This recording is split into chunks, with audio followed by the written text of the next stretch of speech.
Hi friends, welcome back to my channel. ఈరోజు వచ్చేసి నేను ఉప్మా చేస్తున్నానండి. ఉప్మా వచ్చేసి మనం చాయ్ తాగే గ్లాస్ ఉంటుంది కదా, దీంతో 2 గ్లాసులు పోసుకున్నాను.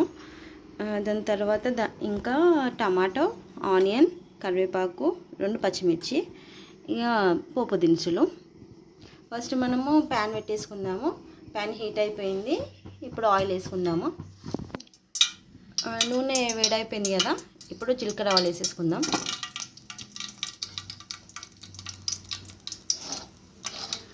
తర్వాత పచ్చిమిర్చి, కరివేపాకు, ఉల్లిగడ్డ ఒకసారి కలిపేసుకుందాం. ఇందులోనే టమాటా కూడా వేసేసుకుందాం.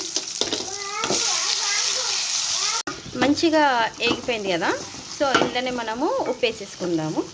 ఉప్పు వేసుకొని ఒకసారి కలుపుకుందామండి. సో తగినంత ఉప్పు వేసుకున్నాను అనమాట.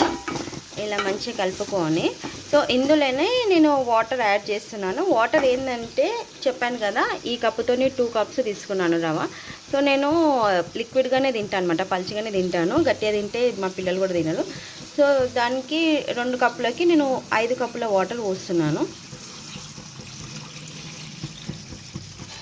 ఒకసారి మీరు కూడా ట్రై చేయండి. ఇది పల్చిగానే బాగుంటుంది అనమాట ఉప్మా. సో ఇది మంచిగా మరగాల. మరిగిన తర్వాత మనం రవ్వ అనేది యాడ్ చేసుకుందాము.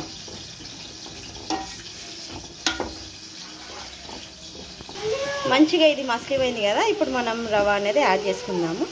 దీన్ని కలుపుతూనే ఉండాలన్నమాట, లేదంటే గట్టి పడుతుంది.